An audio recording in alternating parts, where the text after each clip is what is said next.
Thank you, Shannon, and thank you, Robin, for this wonderful opportunity to share what I know about William Jay and what I've learned recently by having the honor of reading John Duncan and Sandra Underwood's marvelous book on William Jay that came out earlier this year, a book review that will appear in the Georgia Historical Society Quarterly. And there's so much that was a revelation in that book, and I'll be referencing it during the course of my talk. But this was an opportunity to go beyond the content of that book and situate Jay within my expertise of the broader field of architectural history, both here in Savannah and within the United States and Europe. So what makes Jay so significant? And really, why are we here? And honestly, if you think about, gotta know which button to press. There we go, excuse me. If you think about a city, any city, a city is always the product of multiple authors. In fact, most cities have so many different architects, builders, carpenters, patrons, individuals who contribute to the creation of a city that it's hard to pinpoint any one person who you could say shaped a city. But I think Savannah is one of those rare places where we can indeed point to an individual who had left a remarkable legacy and who changed the course of Savannah's history and especially its architectural history. It was a city endowed with a remarkable plan, and yet the plan wasn't exploited fully until Jay came here and in a sense recognized its potential and shaped how architecture would relate to that plan thereafter. In fact, lots of architects came to Savannah or were from here and built many more buildings than Jay did. In fact, there are really only 8 significant buildings that he erected, 5 houses, 4 of which we'd call mansions, a theater, a bank, and a hotel. There were a few other ones that have been lost that were less significant, but one thing that struck me when I sort of circled them on a map here, and this is how big Savannah was during Jay's era. It went about as far south as what we'd now call Liberty Street, and down around the Colonial Cemetery up to the waterfront. In other words, it was a city of about 16 of those 16 squares and the cemetery, about half of its current downtown area. And he had buildings throughout multiple parts of that city. And so we can see his imprint was not just clustered in 1 or 2 buildings, but it was spread around. But even so, compared to other architects who built many, many more buildings, his influence was disproportionate given their number. And part of it was the dramatic change from what he built and what he designed and built compared to what was here on the ground. So it sort of begs the question, what did Savannah look like when Jay arrived? And so I'm going to ask you to cast your mind back to a Savannah that's totally unfamiliar to you for the most part. There are vestiges of it here and there in Savannah. Of course, you've seen this print before, the Gordon view, and this often represents colonial Savannah. And what it shows is a series of neat little cottages, one the size of which is sort of evoked by the one little house over by Green Square that survives. Though it's not from that era, it's the closest thing we have to the diminutive houses that once existed in Savannah, that constituted Savannah. Actual historic buildings from the 18th century or early 19th century survive. These 2 are among the oldest and the ones that come closest to those early colonial buildings.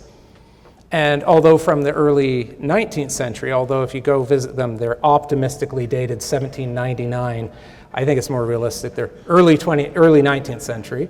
But nonetheless, buildings like these and slightly larger ones of the more affluent people, and there weren't as many of these, you'll notice a pattern as you go through these buildings that, for example, they're all made of wood.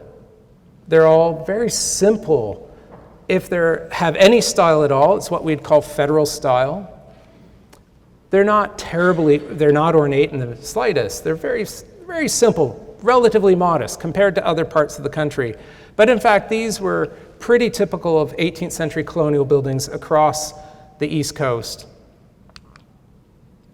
There were a few exceptional buildings before Jay got here, the Pink House being one, the original James Haversham House being one of the few that we would call truly grand and not made of wood. It is, and it's also of a more self-conscious high style. It's an example of what we'd call Palladian architecture. And I give you an example of a house from Philadelphia, by far the richest city in 18th century America, a grand house outside of Philadelphia. These kind of houses would normally be outside a city on a large property. But in Savannah, they're actually nestled facing a square. They have a little green space around them. I'll talk more about that as we go along, but the Pink House has such features as the coining on the edges, the slight projection in the middle, and the key feature, the Palladian window. All of these are signature features of this high style, these Palladian buildings, typical of 18th century architecture. In fact, the grandest building, erected just before the turn of the century, at the end of the 18th century, was, by 1799, a very old-fashioned building. It's essentially a Palladian building, but whereas neoclassicism had started emerging in the other American cities, this reflected Savannah's somewhat conservative, reticent, modest. I mean, it wasn't a big city by any stretch of the imagination. So maybe this was appropriate. It was a small city, about 5,000 people in 1810. So we have here the situation in which William Jay arrived was one of a modest,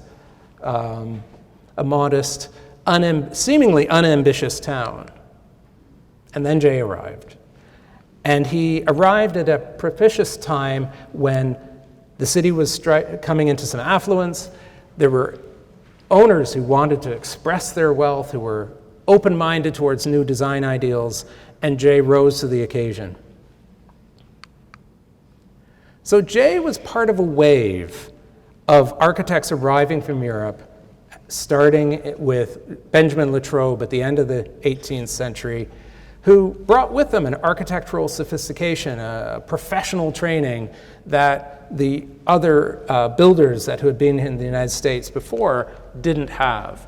The most famous of these is Benjamin Latrobe, who would work on the U.S. Capitol building, Pennsylvania, many buildings in Philadelphia and Washington.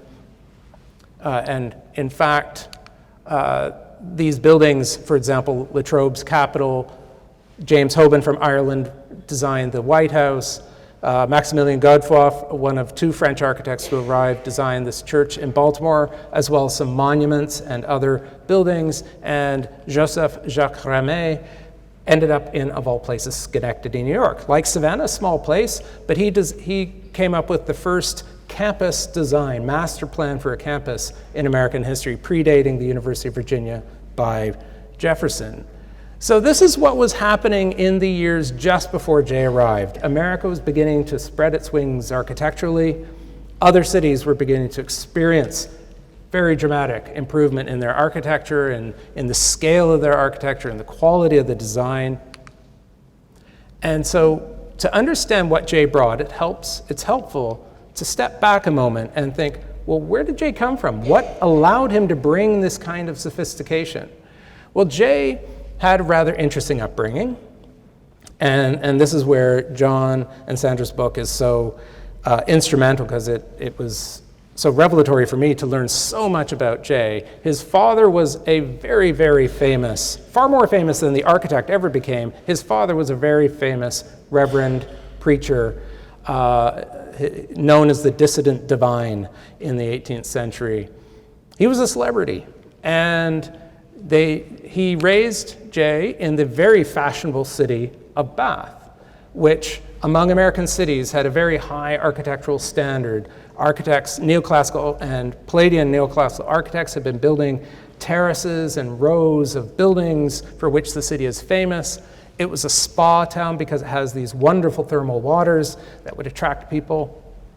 And so it was a town, despite being not London, people from London would spend part of the social season in Bath. So architects could expect to have good, wealthy clients there.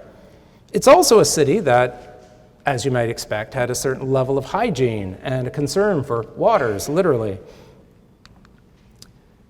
When Jay was old enough to pursue an architectural education, he moved to London, and the London he arrived in was undergoing a remarkable renaissance. It was the London of the Regency. The Prince Regent, George IV, his father, King George III, was still alive but incapable of being a king due to his sickness. So George was the Prince Regent for 9 years, and during those 9 years, a number of projects in London were embarked upon that would change the face of London and would spread this idea of a Regency architecture throughout the English-speaking world. The most famous architectural legacies of that Regency period are literally named after the prince: Regent Street and Regent's Park. And to this day, they retain the architectural character that John Nash gave them. So the architect John Nash was given the task of defining a park, and everything that you see in black on this architectural plan was designed by Nash over a couple of decades. It's also a period in which the leading architectural thinker of the day, John Soane, really hit his stride in his career. This was the last years of his career, but he really had his most creative and celebrated works late in his career. He had been an architect to the Bank of England, was his most noted position. It was an official position. And he was also a Royal Academician, which meant he did what I'm doing right now. He'd give lectures. And we know that William Jay attended these lectures. We know that Jay would have been familiar with his works. And more so than imitating or being inspired by the works of John Nash, even though they're far more prolific, Jay appears to have been inspired by Soane, this very gifted, very talented, very creative architect. So we look back on Soane's works today and go, holy cow, that's 200 years ago. This very modernistic, abstracted form of classicism that blends columns into arches seamlessly, that has this layered and sculptural sense of space. I mean, we look at this and think, holy cow, if an architect did that today, we would be astounded. But in its day, this was utterly unprecedented and remarkable. Unfortunately, about 100 years ago, they really didn't appreciate it, and they gutted the Bank of England and destroyed all of his interiors. Happily, his Dulwich Picture Gallery survives intact, the world's first purpose-built art gallery. He was the first one to design an art gallery as an art gallery. Every previous one was a retrofitted palace like the Vatican, the Prado, etc. But this one was a building designed as a picture gallery, and Soane had to confront the problem, like this building does. How do you illuminate it? And it innovated the idea of top lighting coming down into galleries. Its exterior, it illustrates Soane's ability to combine details and rich ornament with a remarkably abstract exterior of simple, what we call blind arches, those arches that give way to a recessed piece of wall that frames an arched window. I point that out because you will see William Jay using that same motif, for example. So this kind of vocabulary of abstracted classicism that is true of the Regency period. It's what defines Regency architecture as a late phase of neoclassicism compared to the earlier, more ornate and proper and accurate forms of classicism. Soane, it's interesting that the buildings that modern historians look back to and admire the most are the ones that in his day probably were appreciated the least because they were so powerfully abstract. Like this garage, basically, it's a stable for the Chelsea Hospital, but if you look at the series of concentric arches, you can see their spacing creates the illusion of a tunnel of arches, and yet they are just a few feet deep. So he was thinking of this illusion of space like he created in real space in that banking hall. This is true architectural sophistication. This is something no other architect in the 19th century did. Not before him, not after him. It would really be in the 20th century that architects start exploring these plays on space. But he was doing it in the 18 teens. It was also, the Regency period was also a period of innovation due to British industry in the iron industry. So the British innovated the use of iron for bridges and then for factories, and eventually by the 18 teens, in this very period when Jay was arriving and studying in London, are the very years when iron was being used in architecture, in real formal architecture for the first time. The first uses actually were in a series of churches up in Liverpool, and we know that Jay traveled to different parts of England. And so this church, for example, St. Michael's in Aigburth, which is a suburb of Liverpool, is one of the more remarkable Gothic Revival churches, where the whole interior, the columns, the parts holding the windows together, the mullions, the ribs holding the ceiling up, are, in fact, a lot of the exterior ornament too. Everything is in iron. The only thing that isn't iron is the brick on the exterior walls.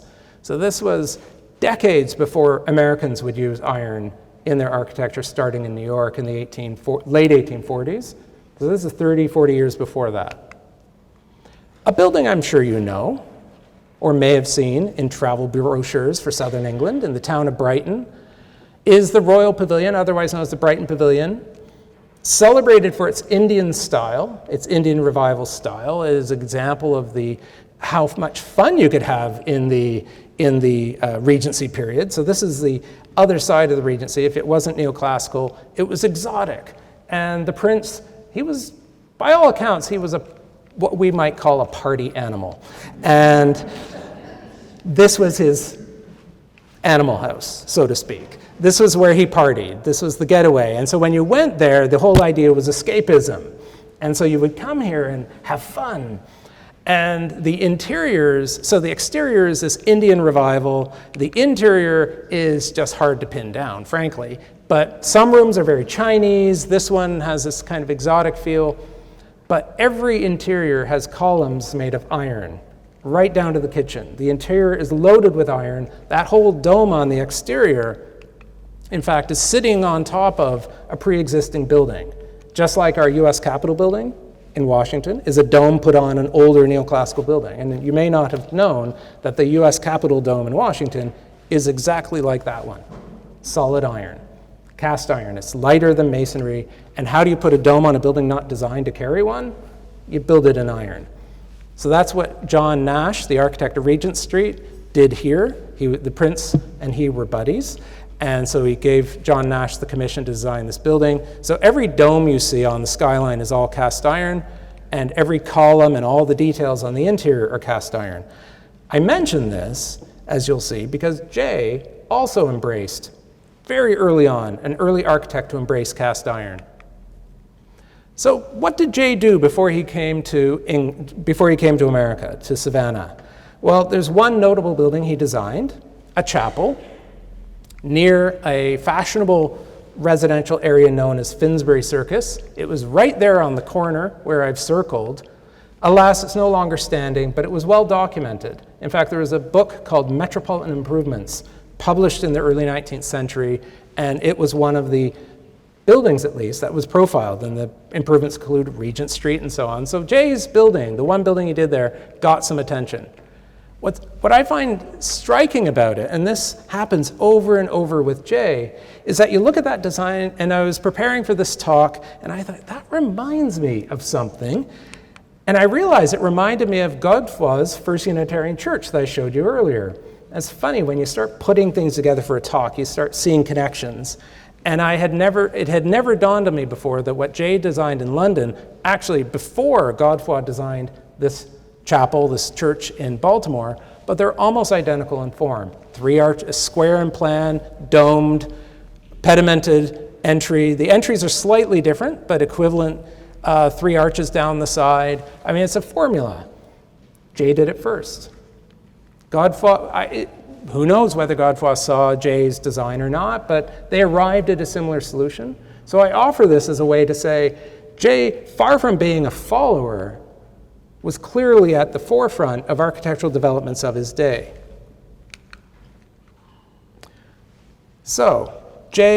But London in the 18 teens was a challenging place. The Napoleonic Wars had sapped the economy. There was very little architectural production going on.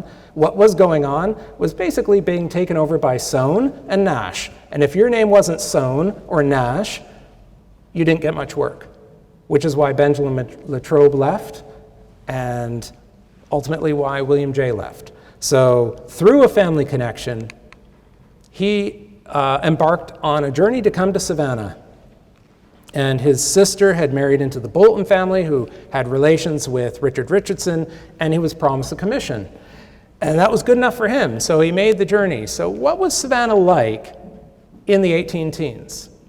Well, Savannah was becoming one of the bigger cities in America. For the first time in the cities, well, actually in 1810 it was about the 20th largest city. By 1820 it became all the way up to the 15th largest city, the highest ranking it would ever have, with 7,500. But in 1810, my apologies, in 1810, it had about 5,000 people. So it had gone up by almost 50% in a 10-year period. That's rather remarkable growth. It was one of the fastest periods of growth in Savannah's history. It was, in other words, the city was booming, despite the War of 1812 raging on the North American continent. I highlight Charleston and New Orleans just by way of comparison to see that those cities were almost 4 times larger than Savannah, 3 to 4 times larger. So it's easy to think of these cities all being equal, but Savannah was a very distant, poor, smaller city. And I give that as context because neither of those cities would have anyone of Jay's caliber practicing in them at the time that Jay arrived. So Savannah was a very fortunate beneficiary because at the time it was places like New York, Philadelphia, Baltimore, Washington were the places where these leading architects would practice. So Jay received the commission to design a house for Richard Richardson, which eventually became known as the Owens-Thomas House. And I was just chatting before the talk. It's so exciting to have a portrait of William Jay, and I know John, I see John at the back, and I don't know who was the person who ultimately found this portrait, but for years I've used someone else's portrait and just told my students that's William Jay. And, but that is actually William Jay. I have on good authority. So I have him peeking out of windows in various places in my talk just because I'm so excited to have a portrait of Jay to play with. So here's Jay again. And the house that he designed that's so different from those wooden, plain, federal-style buildings. In fact, the federal style could sometimes take on a grander expression, as with the Davenport House, which is exactly contemporaneous, well, maybe a year behind the Owens-Thomas House, which was being built, though. They overlapped. And I do a trip with my students where we visit both houses. The Davenport House is a great example of a builder, not an architect, of a builder who's using existing traditions, pattern books. The goal is to demonstrate craftsmanship, but not innovation. It's using formulas and ideas that come out of the 18th century. They're tried, they're true, they're just, it's an old, reliable design. So if you want old and reliable, go for Davenport. But if you want new and sporty and innovative, Jay's your man. So not only was the house, which I'll talk about its style in a few minutes, not only was the house stylistically innovative, but even its relationship to the urban plan. And this is where I was getting at the outset, where I was saying Jay helped Savannah realize the potential of its urban plan. For the first time, a truss lot was used, not for the first time as a for private use, but a truss lot, the building lot on which the Owens-Thomas House, its garden, and the slave quarters to the rear occupied a whole truss lot. Now, a truss lot, in other words, it took full potential of this piece of urban property.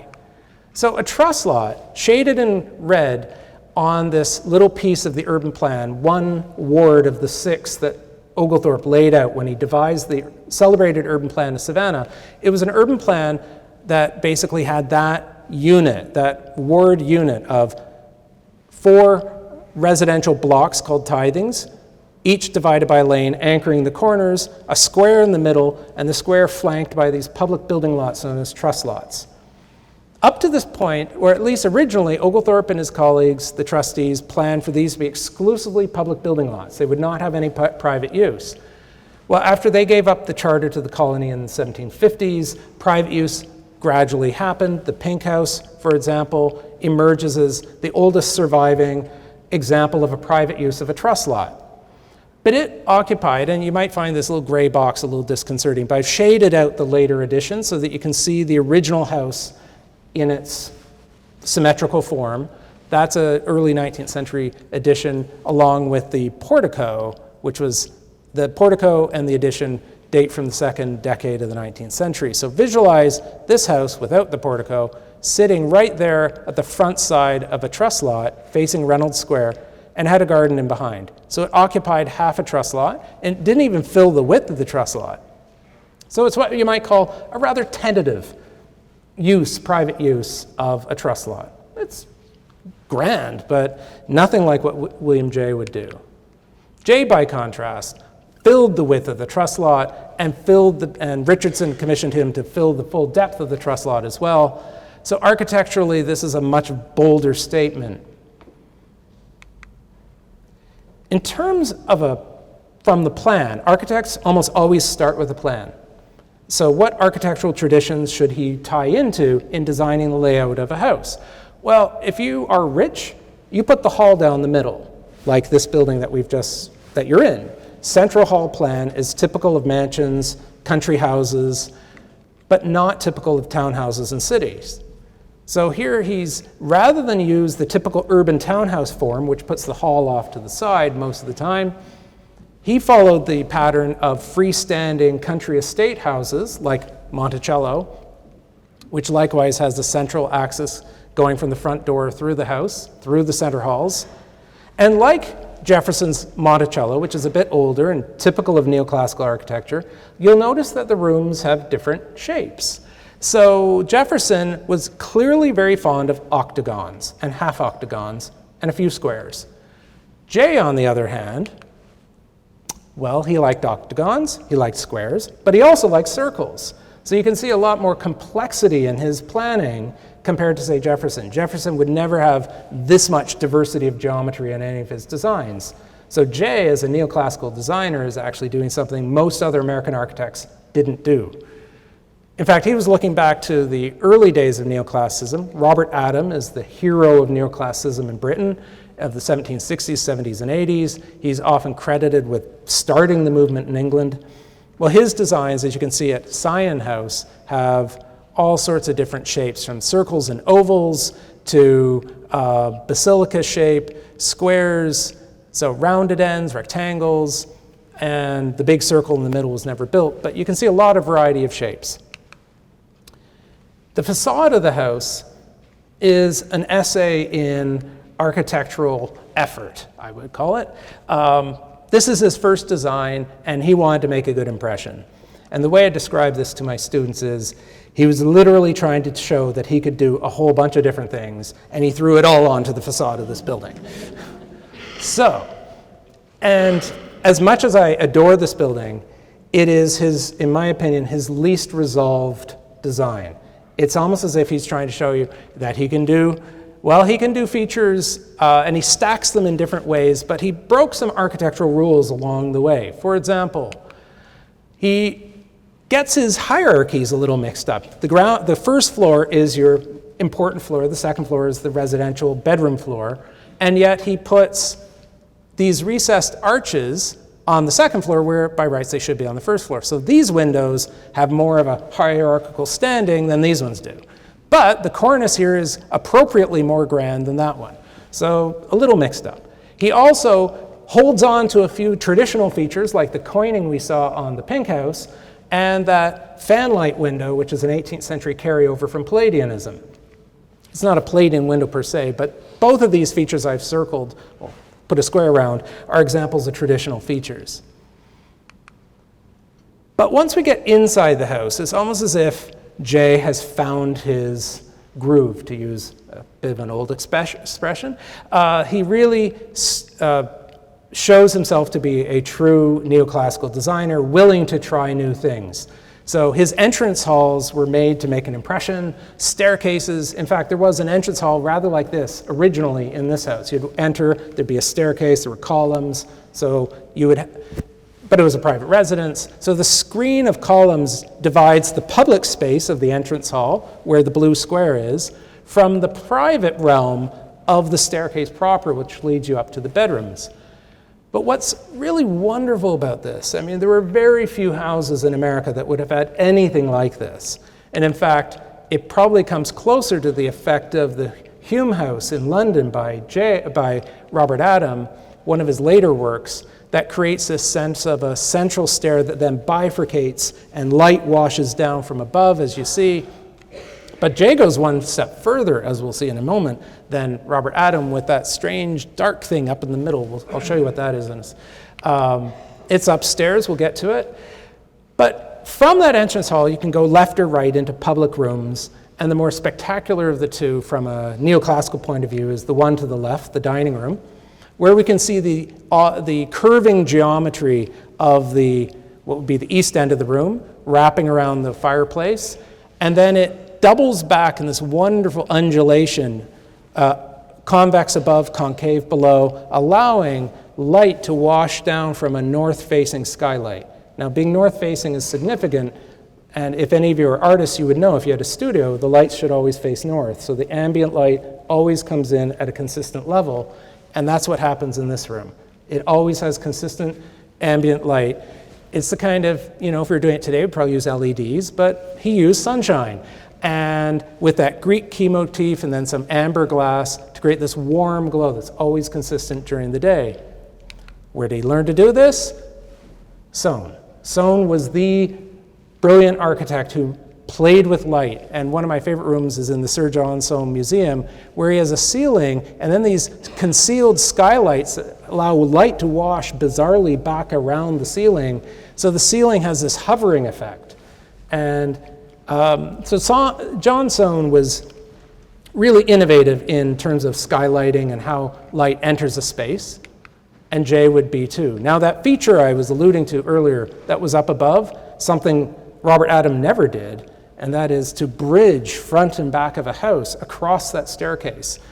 I know of no other building in America that does this. This is a unique one-off. He played with this idea.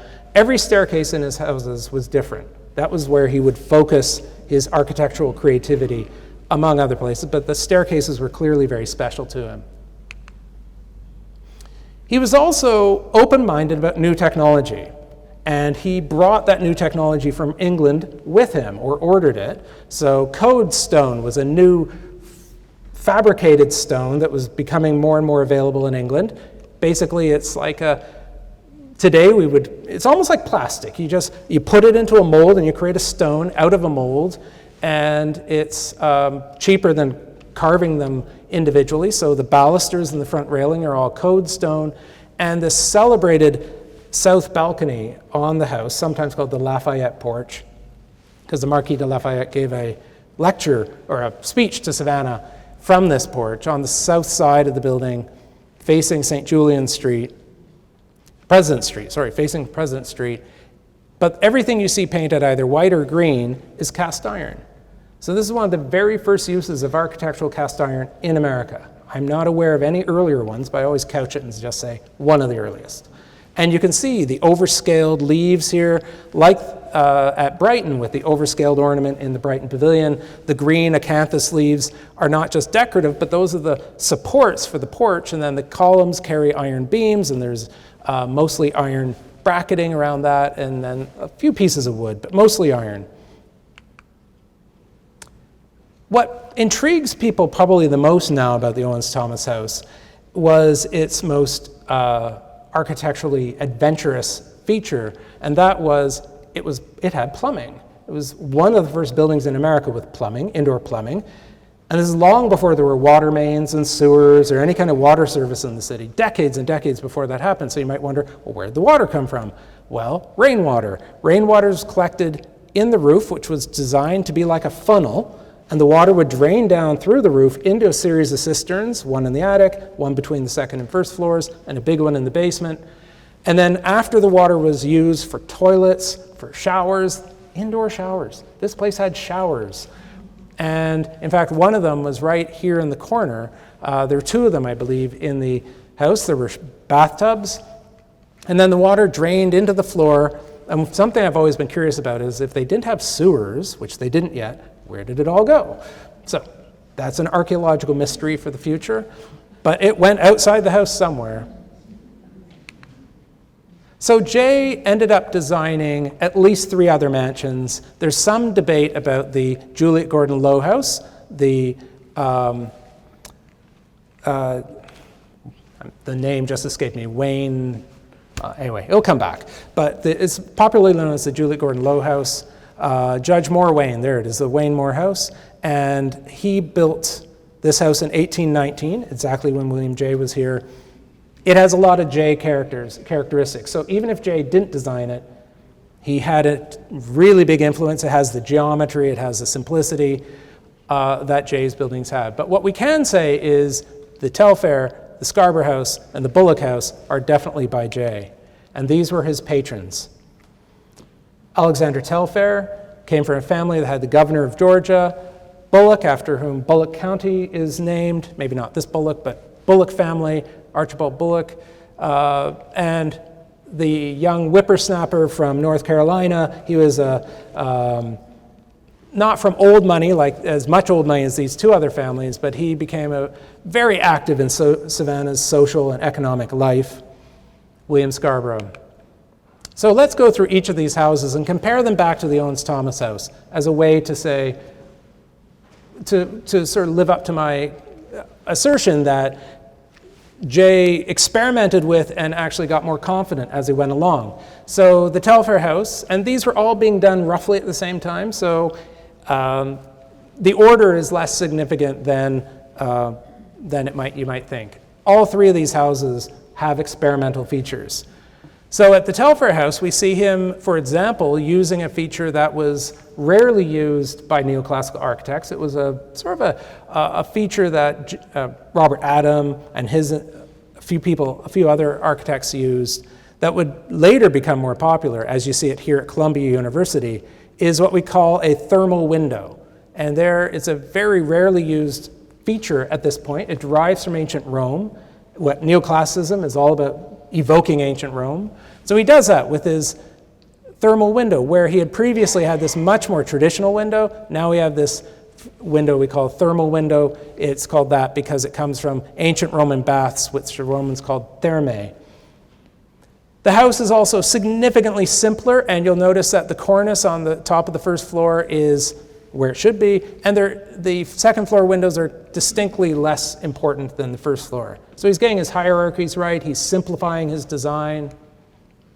In terms of plan, compared to the Owens-Thomas house on the left, you can see how much more confident the plan of this house is, the Telfair house, with these bold circular forms and this prominent octagon, which is right by the front door, and then an entrance with that same formula of columnar screen and stair straight ahead. The Bullock House, alas, the one that no longer survives, it was over on Lafayette Square, Orleans Square, sorry, not far from here, just due south of here. It shows this remarkable, confident major portico, and first floor windows are much more prominent than the second floor. Again, the hierarchies are sorted out. But the glory of this building is really what happens inside. And the plan, this one is another study in circular geometry, but very different from the Telfair. And at the heart of the house is this stunning, unprecedented, never before, never again replicated crazy staircase. And alas, I don't know if any parts of it were saved. I heard a rumor it's somehow up at the Met. Maybe someone could shed some light on that. I've never seen it at the Met, but I read something somewhere about that. But as far as I know, it's lost. But this is, if you want evidence that Jay had some architectural confidence, here you go. A staircase like no other in America that spirals up inside a set of 6 columns. And finally, the Scarborough House, which in my mind, at least on the exterior, is his most confident and resolved. Here he's got not one but 2 thermal window motifs, so thermal window, but he echoes it in the staircase. His windows have not only the arched windows, but those blind features like John Soane would use. So this one is like an essay in quoting Soane. And it's very clean, it's very masculine. And in fact, it has these distinctive Doric columns on the portico and on the porch to the right, or rather the gate to the right. And you'll notice these columns are not like normal Greek Doric columns, like the ones above that I'm showing you. They're unfluted, they taper in a very exaggerated way, and they have a really big capital, almost like a sombrero. And these are examples of a kind of Doric that a few architects got really into. Notably, the printmaker and architect in Italy named Piranesi, who documented the ancient Greek early temples at Paestum in Italy. It was a colonial town. Paradoxically, the oldest Greek temples aren't in Greece, they're in Italy, and because they didn't bother replacing them. And the earliest of those is is this one. And this is the earliest expression of the Doric order that we know of. Piranesi was fascinated by it, and Soane was fascinated by Piranesi. So, and there's been a book connecting Piranesi, Paestum, and Soane. So if you wonder why was Jay interested, well, if Soane's interested in it, Jay's going to be interested in it. And in fact, these baseless, unfluted Doric columns appear here and there in architecture. Just up the road, Robert Mills, a few years later, used the same motif on what is popularly known as the Fireproof Building, where he too uses a thermal window and the round arches. So Jay wasn't the only one imitating Soane, but Mills did it after Jay. So in fact, Mills may have been influenced by Jay. This house's plan, the Scarborough House plan, you can see is likewise very simple, with some slightly curving elements, but here the ingenuity is actually by the absence of a staircase. So the idea of having a front hall and no staircase would have been probably almost heretical. So you go into the front hall and the staircase is shoved into a closet. And I don't know definitively why he did that, but my guess is we know that Scarborough had ambitions to entertain important people, and this house would be getting the staircase out of the front hall would make a lot more room for entertaining. And in fact, he hosted President Madison, or Monroe.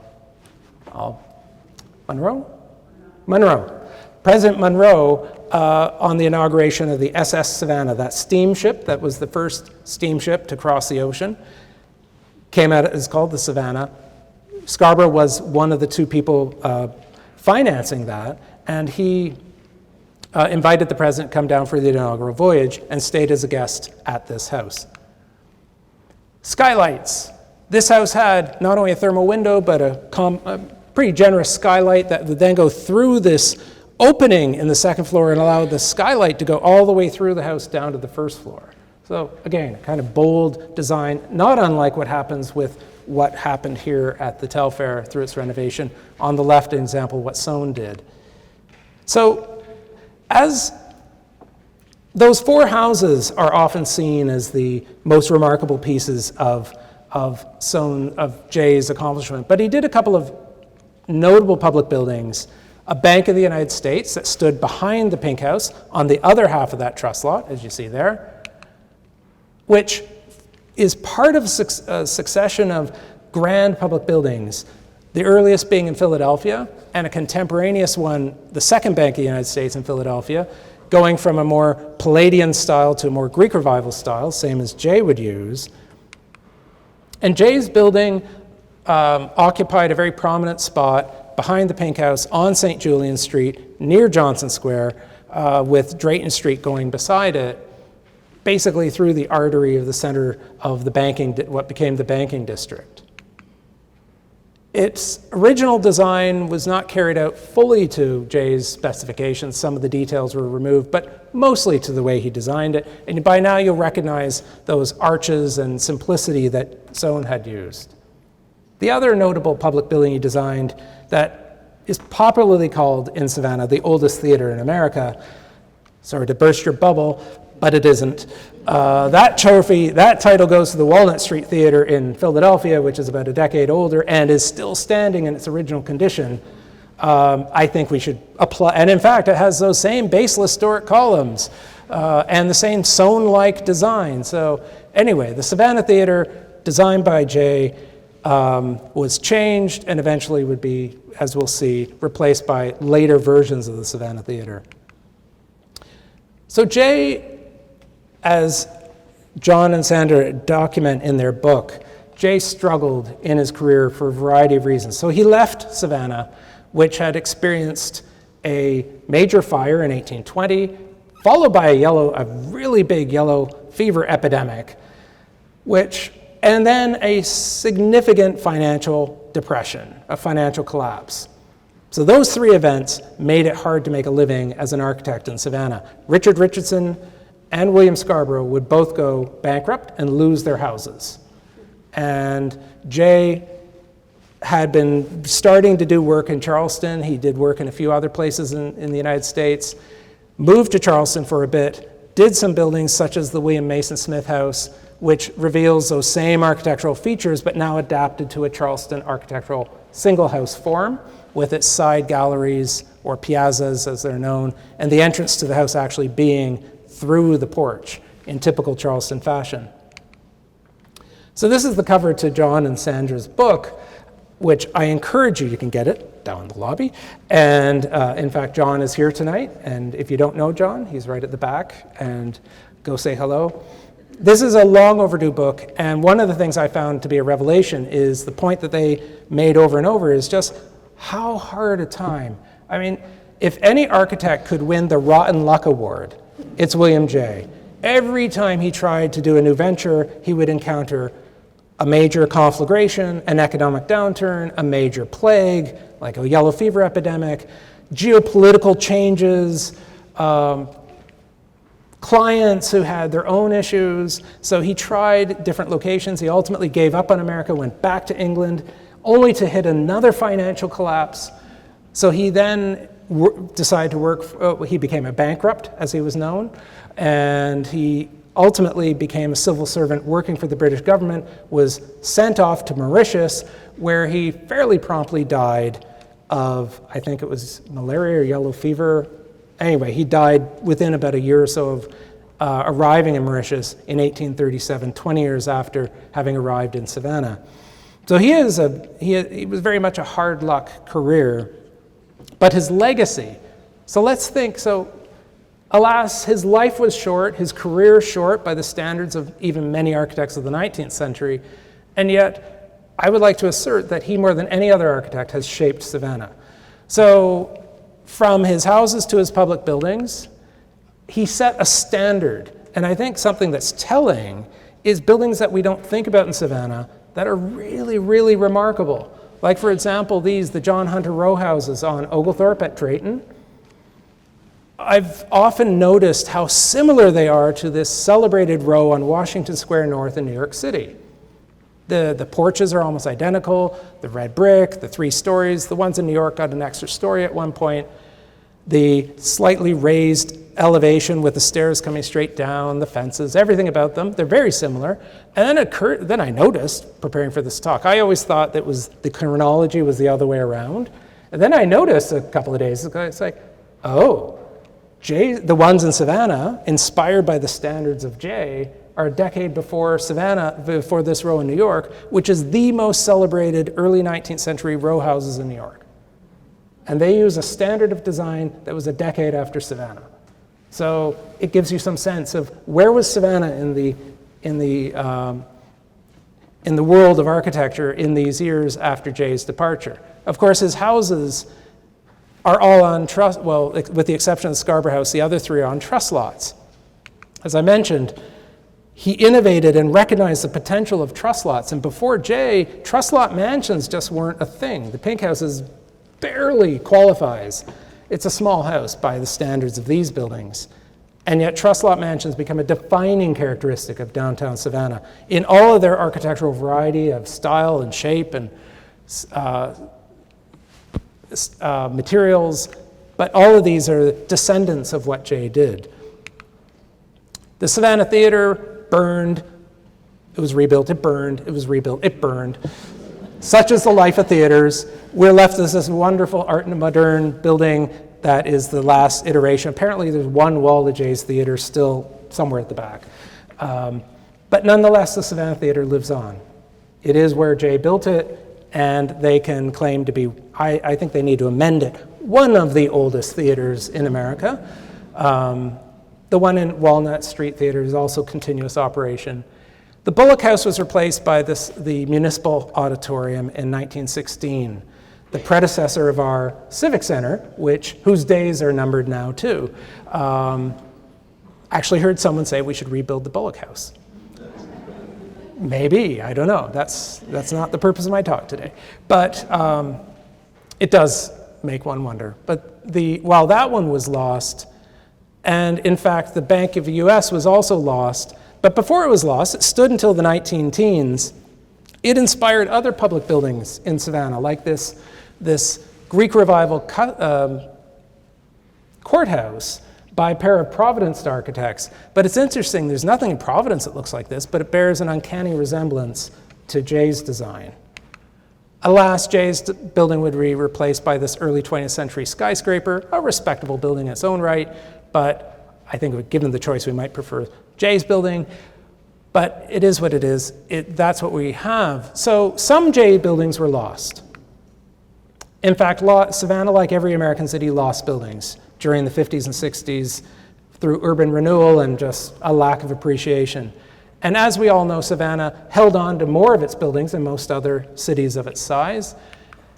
And sometimes that preservation was by the circumstances of history. So what happened to the Scarborough House, for example? Well, it became a boarding house, and then it acquired a third floor. And then it became a school for a colored school, as documented, or sometimes called a Negro school, the West Broad Street School. And it served that role for over a century, before being acquired by the Historic Savannah Foundation, which had its headquarters in it briefly. They restored it, they removed the third floor, taking it back to its original form. Eventually it became home of the Ships of the Sea Museum, and they decided, well, we really don't want people coming in off West Broad Street or Martin Luther King Jr. Boulevard. We'd rather come in from the parking lot and our gift shop. So they added a new piece onto the back of the original house, but in a very respectful way, in a design by local architect John Deering. And of course, here we are with this building. The second Jay building to see a new purpose, it remained in private use until the early 1880s, when Mary Telfair willed it to become the home of a new art museum, the Telfair Academy of Arts and Sciences, and in so doing established the first art museum in the American South. And just to give you some perspective, the Met was founded only a few years earlier, and for a time, the two of them were the same size. Brief time, but nonetheless. There was a time when Savannah had a thing that could honestly compete with the Met, which is a small building in Central Park at the time. So, in fact, it was a New York architect who added the room we're in. Dietlif Lenau was one of the founding members of the American Institute of Architects. He also designed the Georgia Historical Society library building that's at Whitaker and Gaston. And he put on this little parapet. There would have been a different parapet here, but otherwise left the house intact, adapting only the main hall. And the last of his private mansions to pass out of private use was the Owens-Thomas House, and part of the deed of its being willed to become a museum was that it be called the Owens-Thomas. Those two families lived in it for almost its whole history. Richard Richardson lost it in that financial depression of the early 1820s. So it's called the Owens-Thomas House, and in fact, it is a landmark. It's a landmark house museum, and is one of the most innovative in terms of reflecting the evolving ideas of what is a house museum, what story do you tell. So it started out as a kind of elitist image of the Savannah Pass with this lovely garden by celebrated, one of the first female landscape architects in America, Claremont Lee, was from Savannah. She designed this garden and other landscapes in Savannah and some of the squares. So this one is probably the one that will last the longest. There's one beside the Juliet Gordon-Low house that is under threat. It might not survive, so this would be her best intact private garden. Even though there was never a garden like this there when the Owens or the Thomases or the Richardsons lived there. And then you've got the slave quarter in behind, which became part of the museum display at some point. And in fact, I think it was in the late 90s, they added the carriage house and started telling the story of slavery, which has been part of the expanding narrative of the building. And one of the remarkable things, part of the legacy of William Jay, is because Jay is so loved, there's an effort to save his buildings. And as a byproduct of that, the carriage house was saved.